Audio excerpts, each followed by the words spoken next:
Okay, good evening. Um, Tonight, just doing it a little bit of a different way than usual through this Google Meet Zoom link. Um, and I hope that it'll be something that's interesting. I think it's a fascinating topic. As usual, I'm trying to figure out what to talk about. So tonight, I decided to talk about the Haftarah mainly of this week. And really Haftarah of this week, last week, next week, the Gimel de Paranusa, the three Haftarahs that we read before Tisha B'Av. The first two Haftarahs, last week and this week, are the first two Prakim, the first two chapters of Sefer Yirmiyahu. And I thought it would be interesting to talk about that, first of all, because it's Parshat HaShavua and because it's this time of year. Also in honor of my new grandson, who's named Yirmiyahu. And I hope my daughter will forgive me for saying this, but she and I have a little bit of a difference of opinion about this because my mechutin's, Zechron Lebracha, his name was Yirmiyahu Noam, and they decided to give my grandson just the name Yirmiyah. And the reason I was told was because my mechutin had a bit of a rough life in many ways. Certainly towards the end, he was very sick, and my mechutenista was very sick for many years, and they wanted to have better mazel, so to speak, for my grandson. So they changed the name a bit. So that's why he's called Yirmiyahu and not Yirmiyahu Noam. And I thought that was interesting because while I understand that, if you want to pick somebody in Jewish history who had an easier life, I wouldn't have picked Yirmiyah. He was somebody who had actually a very difficult life. But we're going to see a little bit about that and what that has to do with the times we live in. So I thought that, first of all, before we get into it too much, I thought it would be interesting to look at who was Yirmiyah? When did he live? Talk a little bit about the historical context. So I'd like to look at this for a moment. This is a timeline of Jewish history. And if we look back on this timeline, the first column is years according to the Common Era, so many years, like this year, 619 is 619 years before the Common Era. And this is 3142 is the year since creation. Okay, to this year we're in 5785, so we're talking how many years ago? About 2,500 years or so, more. Okay, so what do we see here? I'd like to start here. Isaiah, right, began his prophecies in the year 3142. After Yeshaya began, we had the first of the two of the 10 tribes were exiled, and then another two of the 10 tribes were exiled. People usually think they were exiled by Sancheriv. That's not true. They were exiled by, the name is slipping my mind right now, but the king of Ashur at that time was not Sancheriv, as we'll see. Later on, Cheskia became the king, and then the last of the 10 tribes were exiled. That was with Sancheriv. In other words, what happened was basically the king of Ashur, of Assyria, came, exerted his influence over the entire area there, and after the kingdom of the north decided to not accept his rule, he came in, had a war, and they exiled, as it says here, 4 of the tribes. I can't tell you which ones, but they were exiled. I think Ephraim certainly was one of the main ones because Ephraim was the leading tribe of the 10 tribes. And then at a later point, Cheskia becomes the king. Cheskia was, by the way, Yeshaya's brother-in-law and also Mechutin in the end. I'm not going to go into that whole story. We don't have time for that. And then Sancheriv came back, and Sancheriv basically conquered the rest of the north, Shomron, and Malchus Yisrael, and then he also captured many cities in Yehuda, including there was a whole big story about the city of Lachish, which is talked about a lot in history. And then he came to Yerushalayim, and he was going to conquer Yerushalayim. And if you're familiar in Yerushalayim with the broad wall that's in the Jewish quarter that Cheskia constructed, or if you're familiar with down by the Shiloach, the whole the tunnel that was built to keep that all that happened in that period.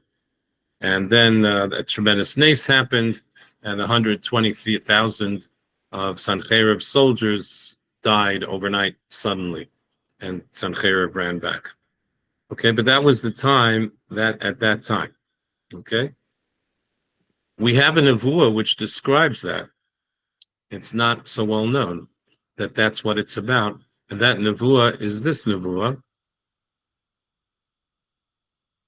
Okay, let me see if that didn't switch on your screen there, so I'll get it. 1 minute. Let's stop presenting, and then we should start presenting. We want to do this one. Any guess? I don't know if you want to guess what I'm going to bring up. Okay, well, it's this one. Chazon Yeshayahu ben Amotz asher chazal Yerushalayim b'yimei Uziyahu. Right? When do we read Chazon? Not this Shabbos, but next Shabbos.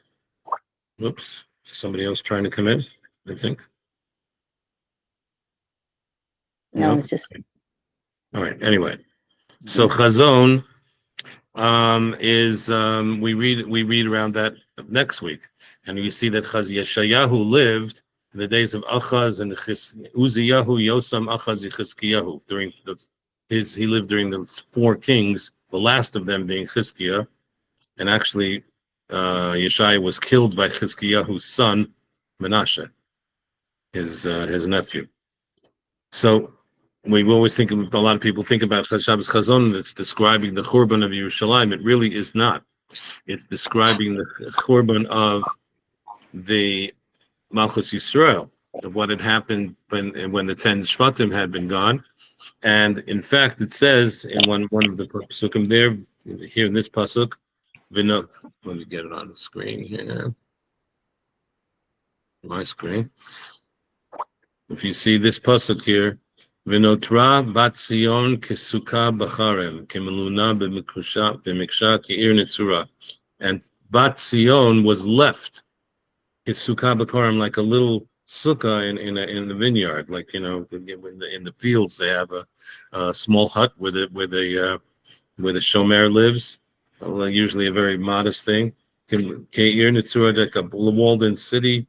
Like something, I'm not trying to translate Kimaluna B'Miksha, honestly, but basically he's saying it's a little nothing. That's what was left.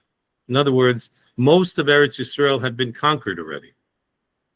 The whole Malchus Yisrael and a large part of Malchus Yehuda, what was left was a small part of what was formerly Eretz Yisrael that was still under Cheskia.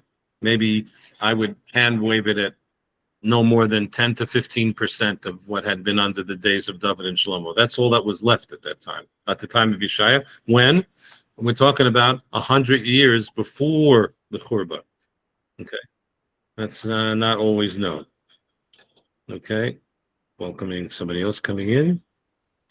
Shoshana, you with us? I hope. We're in. Okay, thank you. So we're just going here a little bit to just bring you up to speed. We're talking about the historical context of Yirmiyahu and Yeshaya and when they lived. And we just saw that Yeshaya lived a good 80, 90 years before Yirmiyahu, and most of his prophecies, in particular the one which we're going to read next week in Chazon Yeshayahu, was really not about the Churban of Yerushalayim. It was about the Churban of the 10 tribes. When that occurred mainly during the reign of Cheskia. Okay, so if we have that, so let's go back now to our timeline. Okay, stop presenting. Start presenting. Okay. Okay, we're back to our timeline. So that's when Yeshaya lived in 3142 here. He began. Okay, and all the way down here, Yirmiyahu begins in 3298. Now, I don't know how good my math is, but between 142 and 298, that's about how many years? 150. 120, something like that. Is that correct? 150. 150 years? A long time. That Yirmiyahu began prophesizing after Yeshaya, right? It's really a long time later. Okay, and that's when he began, and as we read at the beginning of Yirmiyahu, he basically most of his reign he started when Cheskia was still the king, but no, it's not Cheskia.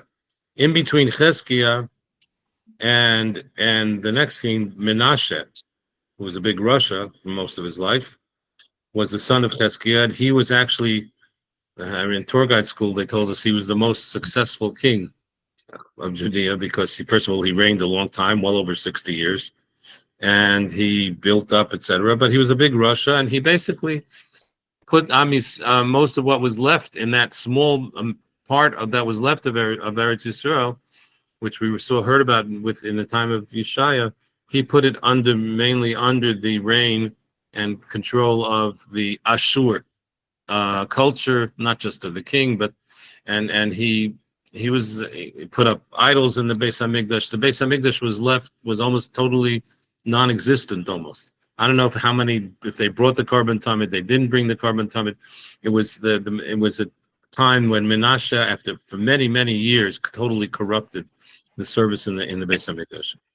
After Menashe, the next king, there was another king, one or two for a short reign in between, but then there was the great hope, I would say great white hope, the great hope that came above was the king Yoshiyahu.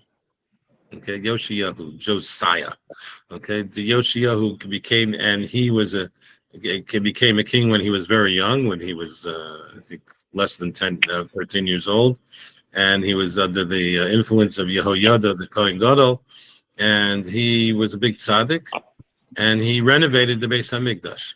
And it was Yoshiyahu and Yirmiyahu both started their careers around the same time. Again, after many years after Yeshaya, when really there was almost no prophets. There were prophets, but guess what kind of prophets they were? Yeshaya suffered from this, and Yirmiyahu suffered from this, that there were lots of prophets. First of all, many of them were prophets of the Baal, but even more worse than that, so to speak, was they were false prophets who basically their job was to tell people what they wanted to hear. Oh, go ahead, be married, have a good time, don't have to do this, don't have to do that, everything will be fine, everything will be great. Honored if you can make sure the Beis Hamikdash is there and you throw some meat at God, you'll be fine, everything will be great. Right? That was basically most of the prophets. And so when Yirmiyahu arrived on the scene having a very different message, he wasn't so popular. And he became the prophet of doom, so to speak.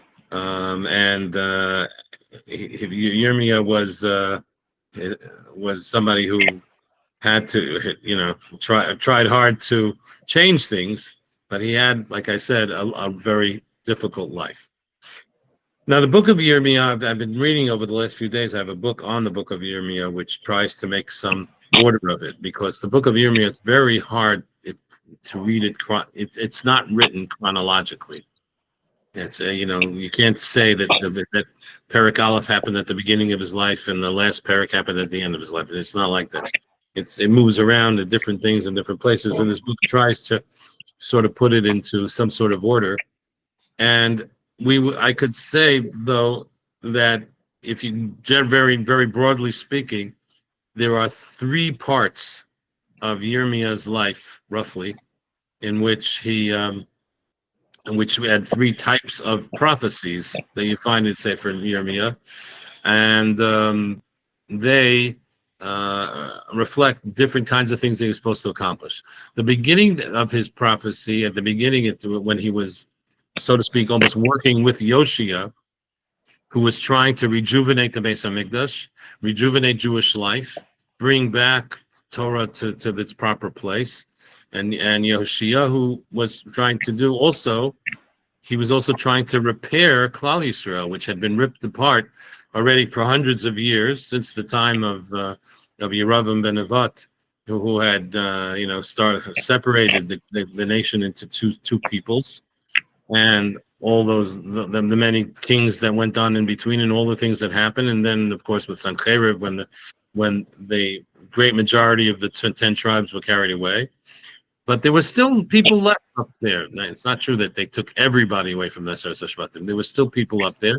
And you find that some of the nevuahs that Yirmiyahu is trying to say at the beginning is really trying to reach out to the people in Malchus Yisrael who are still there to come back and reunify and bring back that there should be one people once again.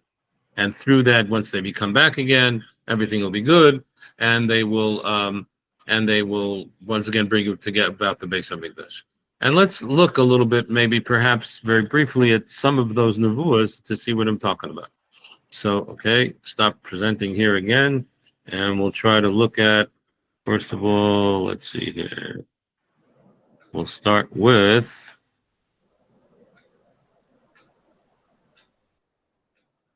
let's start with this.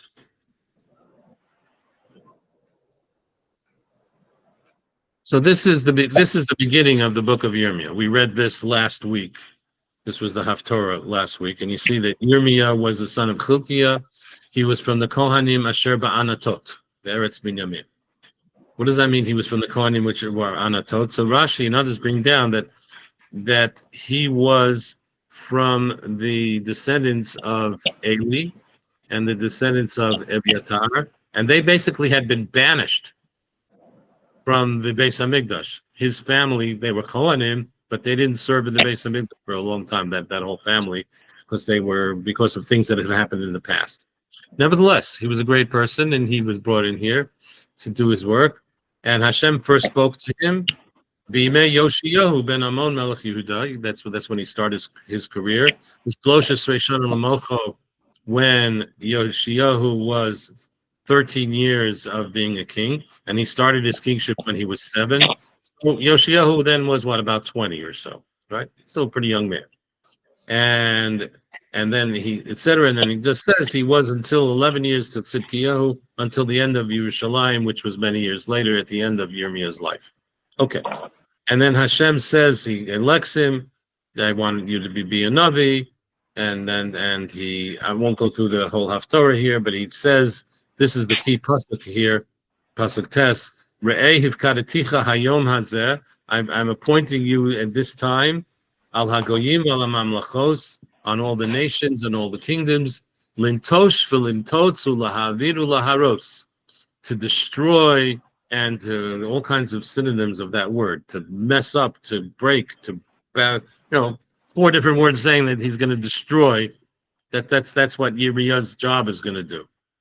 But after livnos v'lintoa, to build and to plant, right? To build and to plant, meaning that it's going to be, everything's going to be taken down, but ultimately it's in order for the purpose of rebuilding, as we will see a little bit later. Then he's given 2 visions. One of them is he sees this makel shaked, a stick that's sprouting and turning into flowers. That's a good thing. Hey, Haftaros, Hashem tells him, you saw a good thing. Not only you saw well, but you saw a good thing. But then he also sees that bad things are going to happen in the Tzafon. Okay, and then he sends him to the beginning to go and meet Tzafonti Batachara from the north. The bad things will come. Right? I'm going to call to all those various countries in the north. So it's talking about the Assyrians, the Babylonians, etc. All those things. But don't worry. Hashem says that you're going to have to warn the people about what's coming. But lo yuchlu lach, then people are going to fight you. People are going to make your life miserable. And that did happen in the life of Yirmiyahu. He was put in prison. He was tortured. He was exiled. He was, people, of course, ignored him. He did all kinds of things. But Hashem said, don't worry, I will save you. Ultimately, you're going to survive and they won't. Then there was sort of a little break here. Hashem says, I remember the famous pasuk, Zacharti la chesed ne'orayich avat kelulotayich. I remember how things were nice and when we came out in the midbar, etc.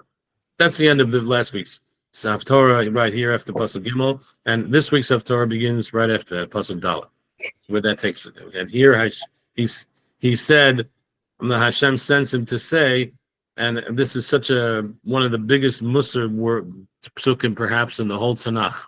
It's such an amazing pasuk. Hashem says to them, Ko Amar Hashem. Hashem says to the sinners, to those who've left him, Ma matzu avotechem bi avel. What did you find bad about me? You went off, you served all these idols, you became big fans of the Baal and of this and of that.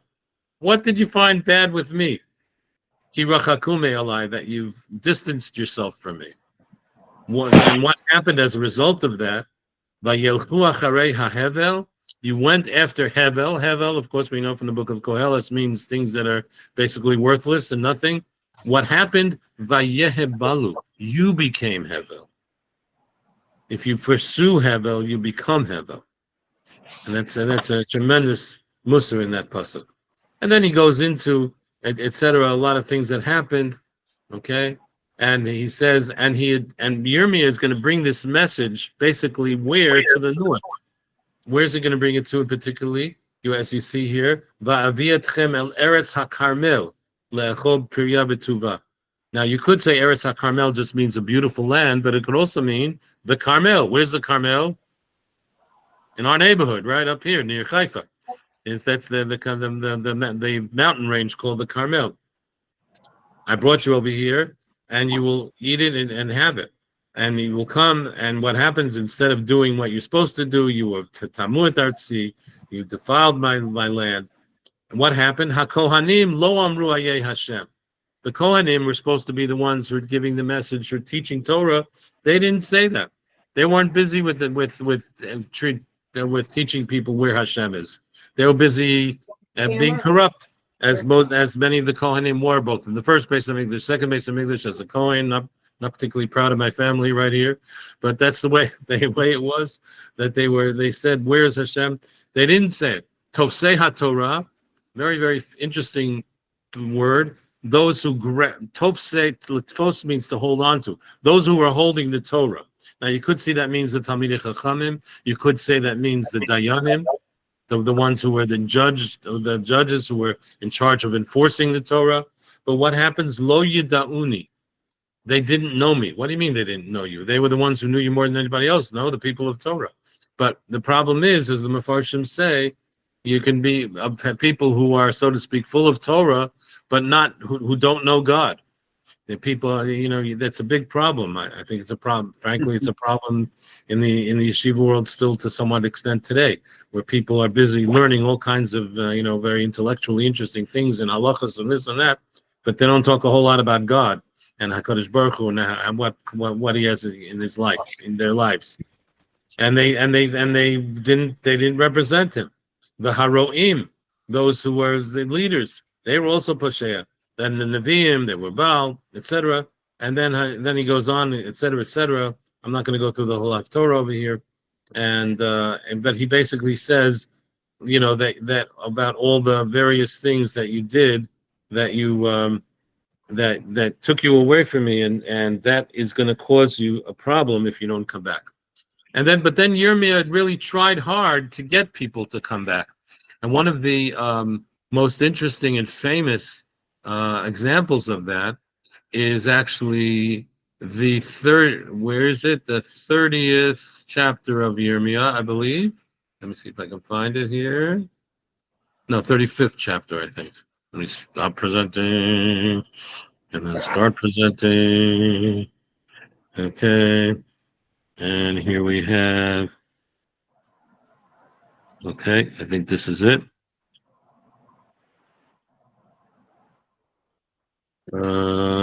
Nope, that's not it. That's not what I wanted. Sorry. Not presenting. Let me find it here first. Yeah, it's this. Okay, it's chapter 31 of Yirmiyahu. Okay, I don't know if anybody knows this. This is a very famous Haftarah. Okay, starts with Ko Amar Hashem Matzachein Bamidbar. Some of us old timers might remember the London Birthday song. Matzah Matzachein. That's but I don't know if you know where this Haftarah was. It's the Haftarah basically of the first day of the second day of Rosh Hashanah. So, well, and here it's talking about that Yirmiyah is going Lahargia Yisrael to calm down Israel, and Hashem is talking to them very beautifully. I want you to come back. I want you to know that I still love you. Things will be rebuilt. Otit ikramim b'harei Shomron. There will be vineyards still being built in the vineyards of Shomron. And ki yesh yom korun itzron b'har Ephraim. Kuma v'na'alet Zion el Hashem Elokeinu. But that will happen when the people in Ephraim will say, "We want to go back to Zion." Where's Zion? Yerushalayim. I want to go back to Hashem Elokeinu. And then if that happens, Hashem will bring them from all kinds of places, and they will come together. They'll be laughing, and also be b'chiyavo. People will come who are crying with tachnunim, but they will all come together. And once again, Hashem will be together with us, right? And the Lotland and etc. And we will be together. And here, by the way, most us Americans aren't so familiar with this, but when Israelis come and do a Shiva visit, they all usually say, and then they add these words here, V'lo yosifu l'dav va'od. That somehow I don't like it because they're adding on, changing the custom, but this where the words are. V'lo yosifu l'dav va'od. That means that there will be there should be no more problems, no more difficulties. Okay. And this is what happens, right? And at that time, very famous pasuk here, Ko Amar Hashem Kol B'Rama Nishma Nehi B'chi Tamrurim Rachel Mevaka Al Baneha. Yirmiyah says at that time a voice will come up where Rachel is crying for her children. Me'ana Lehinachem Al Baneha Ki Einenu. And she doesn't want to. She refuses to be consoled for her sons that are not there. And Hashem says to her, Meni kolech bibechi b'einach midima. Hashem, they will come back. V'yeshavu me'eretz Yev. V'shavu banim l'gvulam. They will come back again. Shamoah shamati Ephraim, about Ephraim. Now it's very interesting.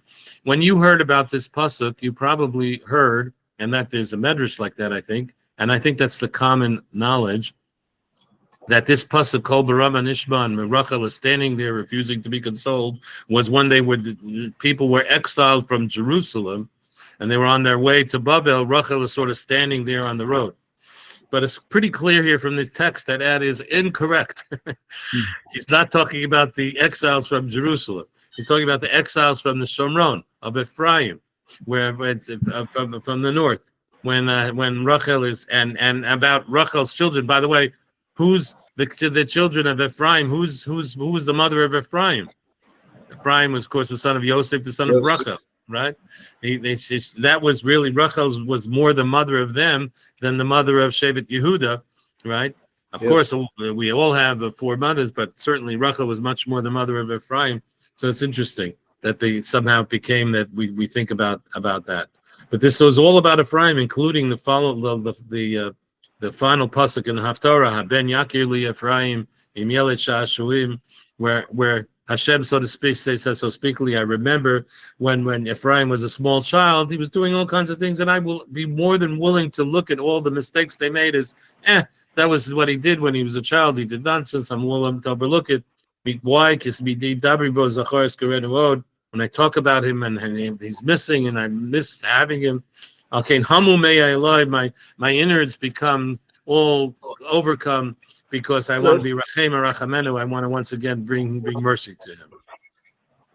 A very, very touching and beautiful pasuk, and that's how that Haftarah ends. So anyway, this was from the period of, as was the Haftarah beginning when Yirmiyah is trying to still bring back the Aseres Hashvatim and bring back whoever he could to Yerushalayim. And in fact, Yoshiyahu was, of course, very much involved, his partner in that, trying to unify the two kingdoms as much as he could. And in fact, I don't know if it's not well known, maybe. Do you know when Yoshiyahu and where particularly he met his end? He was killed in a battle, and that battle happened around the corner over here in Megiddo, right?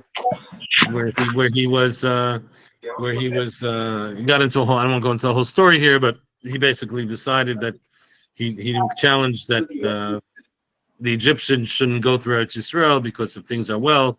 There's a prophecy that Chereb lo yaver b'artzachem, that swords will not go through the land, and he thought that they had reached this time of Mashiach when everything will be good again, and they, won't have armies, whatever. And he was killed in Megiddo.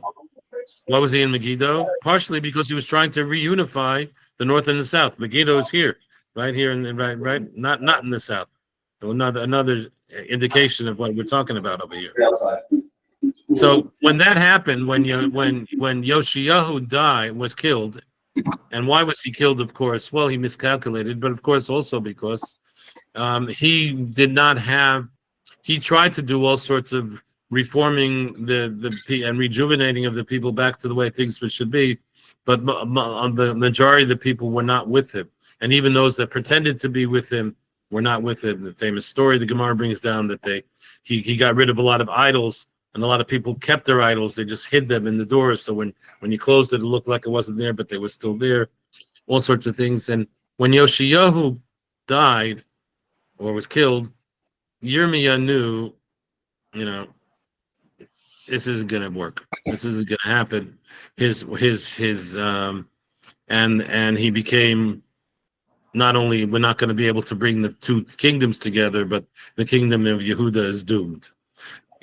That entered the second part of Yirmiyahu's life, where he tried hard to get people to do tshuva, and to not fight the fact that Bavel was going to come down and conquer the land, but and was more and more attacked for his efforts, and his life was made difficult.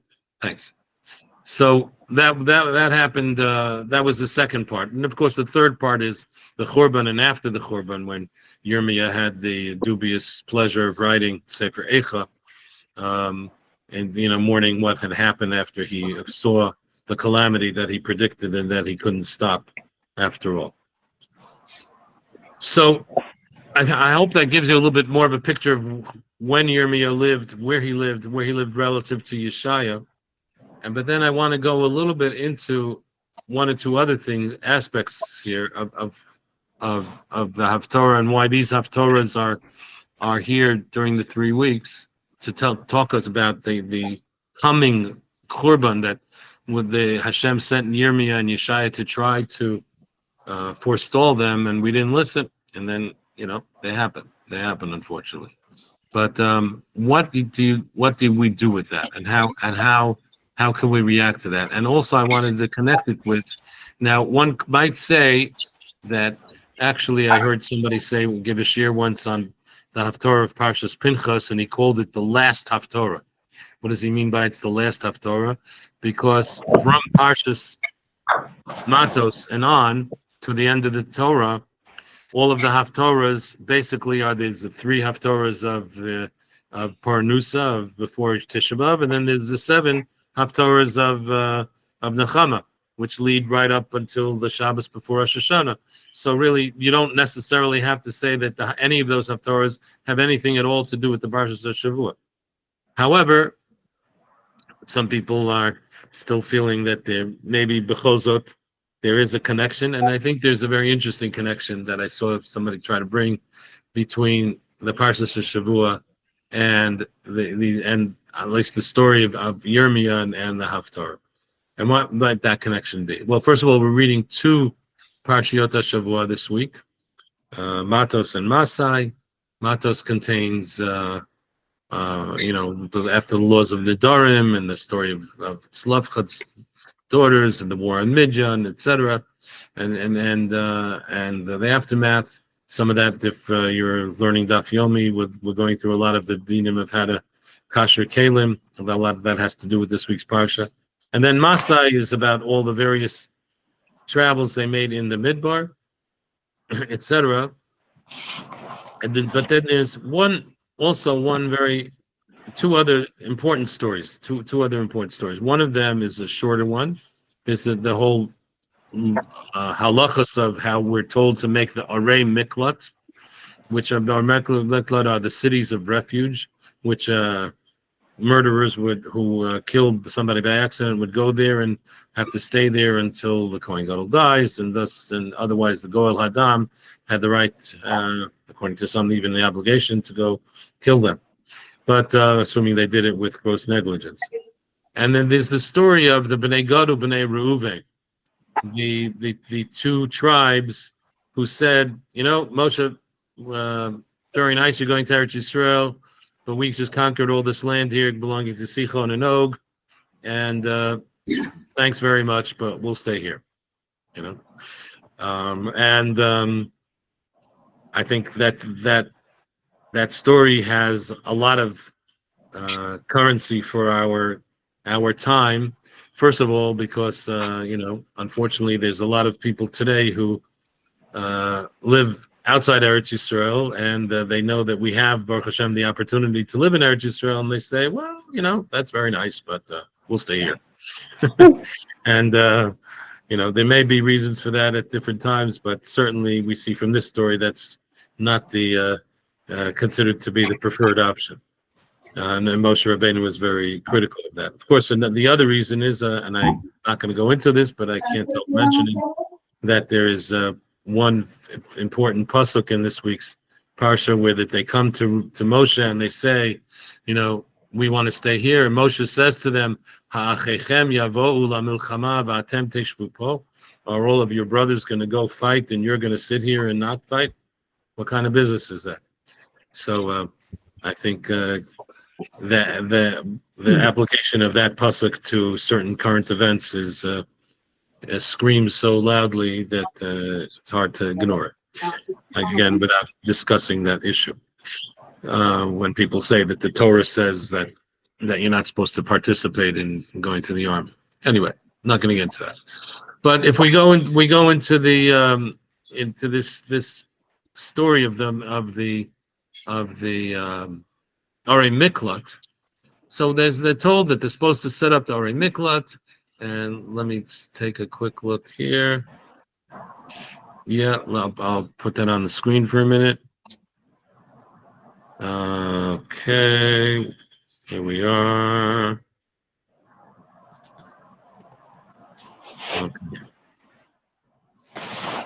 Okay. So Hashem says to Moshe, you should give the Levim Arim Lashabes, cities to live in, and put a Migrash Larim Svivos Lehem. We learn about how they have to have a. What do we call this, Avram? When you have an area around this town which you can't plant, that has to be green, a green area. Right, and it defines how large it has to be, where we have to leave green spaces, etc.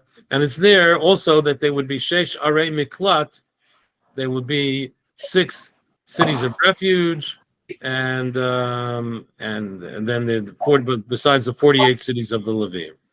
And it goes into here a whole story of where you're supposed to put these, about the laws of the Arei Miklat. Okay, very nice. Now, I want to go from here to when Moshe actually presented this, so let me, a very interesting few psukim in Parshas Vayeschanan. So let's go there. Okay, where are we? Here. I hope this is correct. Okay. Yeah. So this is from Parshas Vayeschanan. Make that a little bigger.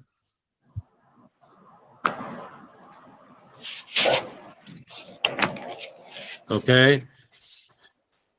Hashem. This is Vayeschanan. Hashem. The people are being told, listen to all the mitzvos. You've seen everything that happened here. Baal Peor. Hashem destroyed them, and I've taught you all kinds of great things about the midbar, and then the reviews a little bit leading up to what the warriors have to remember what happened at Sinai. Okay, and he says Hashem spoke to you, and Hashem you heard Hashem's voice, you didn't see anything, you saw the great fire, and then you should be very careful not to forget this, etc., etc., etc. And then it goes a whole long thing that you have to remember. You have to remember that when you come into Eretz Yisrael, always remember what happened at Sinai. It's very, very important for you to pass that down. That's the basis of all our faith. Okay. And then we biyadata hayom v'hashivosa l'vavecha. Place this in you should know it. Place it in your heart that Hashem is their God, etc. And v'shamata tzchukav v'mitzvosav, to keep all his mitzvahs, etc. And then, interestingly, right in the middle of that, we, so to speak, take a break for station identification almost. Oz, Yavdil Moshe, Shalosh Arim Ve'ever HaYarden Mizrach HaShamesh. After Moshe finished giving this whole speech about Sinai, and he's going to continue it, by the way, in the next parak, and we have actually the Thurs and Ibros. Stop. And right there, Moshe, he set down which are the three cities in Ever HaYarden, on the Trans-Jordan, because that's where he was, for the purpose of Rotzeach running there, and the names of the cities were Betzer and Ramot Gilad and Golan. Okay, if you know where the Golan is in the Bashan, that's where it is. Okay, then a pasuk that seems to have come out of nowhere. Mezos HaTorah Asher Moshe Livnei Yisrael. It's right over here. It doesn't say about it. Pasuk doesn't end with Al Pi Hashem B'Yad Moshe. We had that on, but this is Mezos HaTorah Asher Moshe Livnei Bnei Yisrael. Okay, this is the Torah. What? The Ari Miklat is the Torah. The whole business he talked about before is the Torah. It seems to be a very oddly out of context place to pasuk. And then he goes from there, and then this is what Moshe spoke to them, and the Yarden, etc. And then it talks about that they all of the places in the middle. What is this Mezos Torah? What's going on over here? What's this all about? So all the Mefarshim have their go at it. I want to look at what the Klei Yoker has to say. So let's take a look at that. Your phone is going.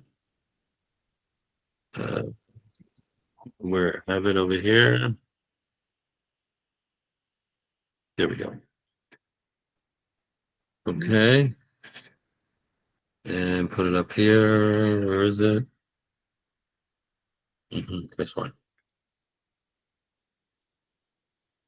Okay. So the Klei Yoker says as follows. Very interesting. Oz Yavdil Moshe. At that point, Moshe set aside three cities. It says Bekishur pasuk zem ha'inyan hakodem. The connection that this pasuk has with what was there just before. Yatzau hamifarshim lilkot v'lo matzau. He says very. He takes a poetic license of the when they went out to find the man and they couldn't find any. The people looked for Shabbos. They went out to find. They couldn't find B or Masbik. What is this us at that point? He says, "V'ata hateyaz lechoshma." I want you to listen. Ki matzinu sheha'adam matchil b'mitzvah. A person should start a mitzvah. Afal pi she'eino yichol lavo lidei gemar al yado. Even if you can't complete it. Nevertheless, mitzvah shabal liyado chayv l'kaima. If you have a mitzvah that comes to you, you have to do it.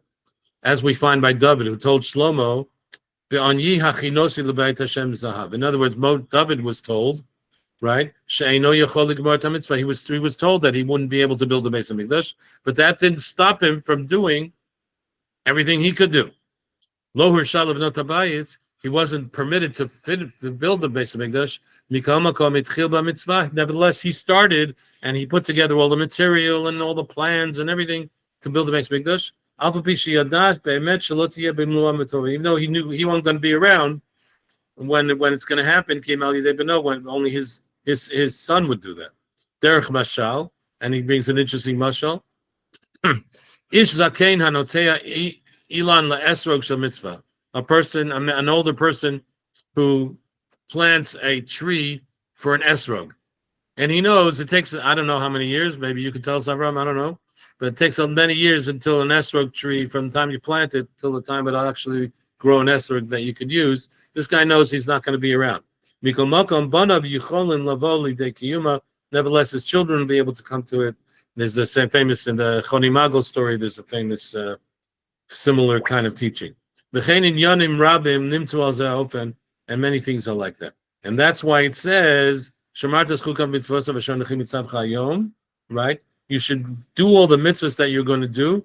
Why? It'll be good for you, and for your children after you. To tell you, if you have the opportunity to do something, do it. Even if it's not finished.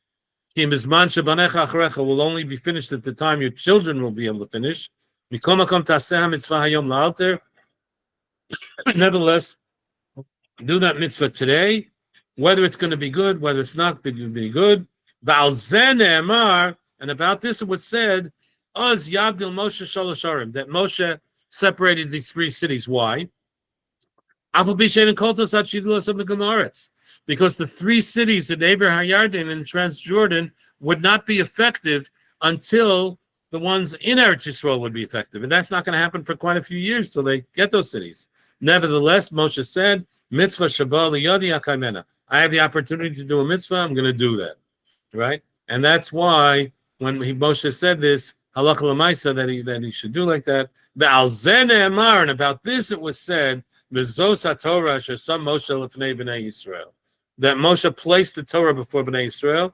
Kayotzi b'zeh b'chol mitzvahs HaTorah. We should always have that attitude. We should do what we can. We don't have to worry. Maybe someday we won't be able to finish it. We won't be able to do this. We won't do that. You do what you can do today, and that's what that's all about. A very, very beautiful idea from the Klei Yakar. Okay.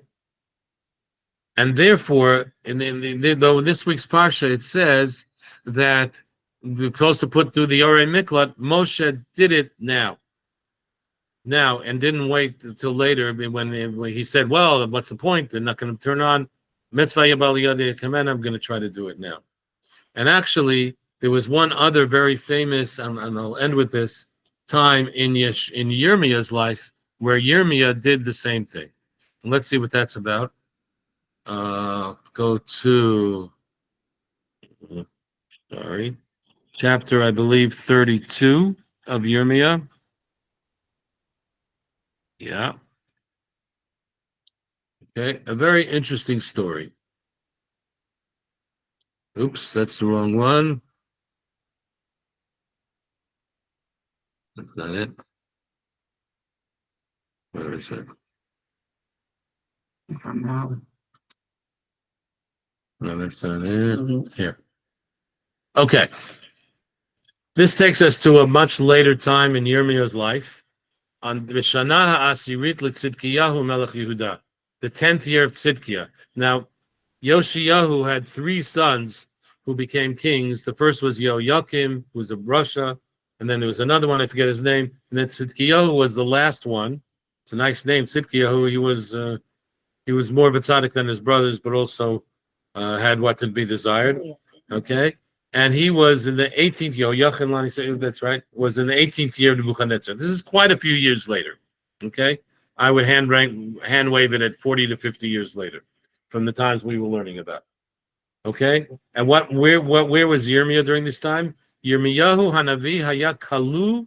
Yirmiyahu Hanavi was a prisoner.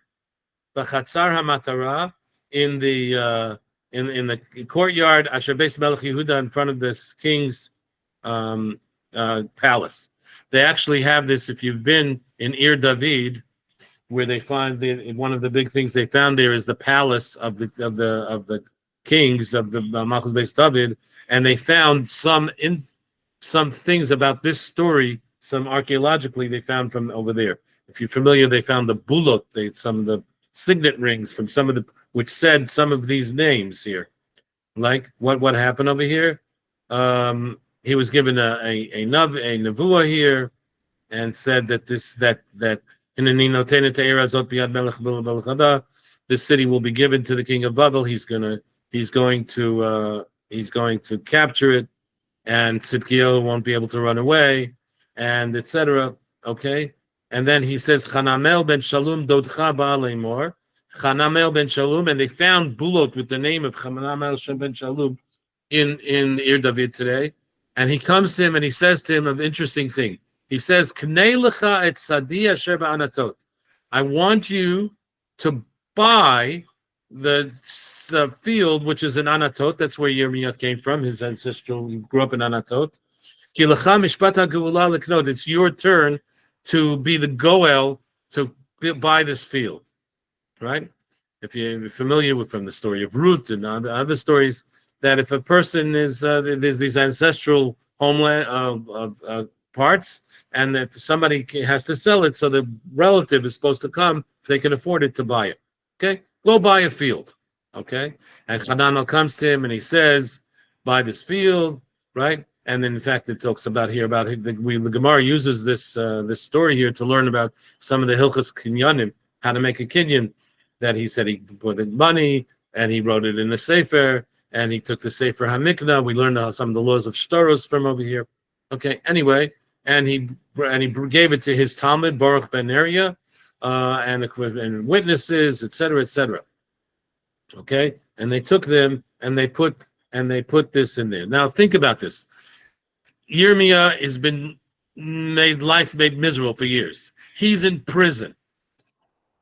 By natural means, he's probably going to be killed pretty soon. He's hated because he keeps saying that the city is going to be destroyed, while all these other so-called prophets are out there saying everything's going to be fine, and Yirmiyahu is a troublemaker, right? But what's he doing now? He's buying a field. After the nevuah, where it says the land is going to be destroyed, they're going to be captured, they're going to be driven out, everything, that he's going to buy a field. But he said, nevertheless, he takes this and he says, take this, Sefer HaMikneh, right, with his satem b'kli, placed it in an earthenware jug, Laman Yamdu Rabim, so that for many days it'll be able to stay. In other words, you have to make sure to hold on to this. Why? Ki cho amar Hashem tzvakot Elokei Yisrael od yiknu batim usadot ukramim ba'aretz azot. They will still buy fields and vineyards and houses in this land.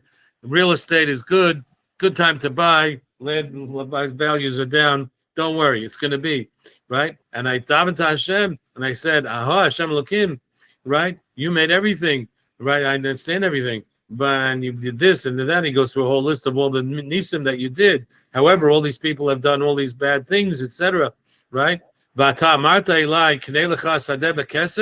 And you're telling me to buy this, to spend money and buy this field. But Hashem says, Hashem, is there anything too much for me? Don't worry. I'm going to give this field in the hands of the Kasdim and the Bavel, and they're going to come there, and etc., etc. But what will happen ultimately, just going through this very quickly, is that kasher hebeti elam hazet kol hara gdola zot, just like all this bad stuff is happening, I'm also going to bring all the good things that will happen. And this field will be bought in this thing, and you're going to see that now it's going to be desolate. Don't worry. Sodos b'kesef yiknu.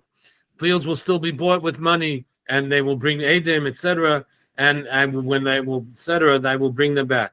And he goes on in the next parak to say, parak Lamed Gimel, right? And he says, and when Hashem comes to him again, while he's still atzur, he's still in prison over there, Hashem says to him, he talks about other things. Don't worry about things that are going to happen. He tells them again, without getting into all the difficulties here, right? All the things that are going to happen. But over here, these you remember, Ko Amar Hashem, Od Yishama b'makom hazeh, that will still be heard in this place. Atem omrim charevu, you say it's all destroyed. Me'ein Adam, nobody's there. Me'ein Behima, there's no animals there. Arei Yehuda b'chutzos Yerushalayim. Me'ein Adam, Me'ein Yoshev, Me'ein Behima, nobody's there. It's desolate. It's gone. What will happen? You will see in these, right? It's you see. We always read it together, but actually it's a few psukim together. It says Od Yishama b'Arei Yehuda b'chutzot Yerushalayim. You have to skip a few words.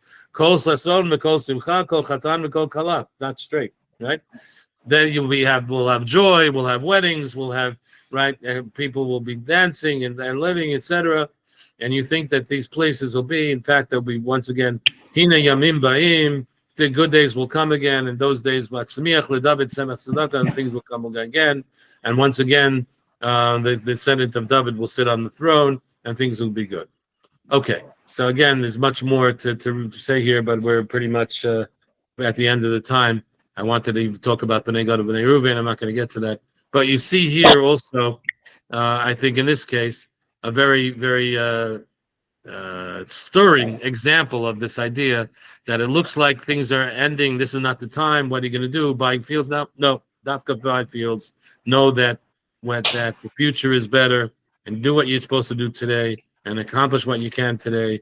And the fact that right now things are looking down for Klal Yisrael, don't give up on Klal Yisrael. The future will be better. So Yirmiyahu's life, while on the one hand, again, was a very difficult life, a life full of hardship, etc. But he's also one of the, and probably after Yeshaya, the greatest Navi of hope and of the Chama and that there's things will be better in the future. And we certainly look forward to the time when we focus on the nevuahs of Yirmiyahu that are these nevuahs of a beautiful future, which in fact not only look forward to, look, today it is. We were seeing it already. Yishama ba'arei Yehuda v'chutzot Yerushalayim kol sason v'kol simcha kol chatan. We're there already. Have we gotten it fully? No, but we've gotten it to a very large degree, and we hope that it will be the Gula Shlema should come. B'mehera v'yamein.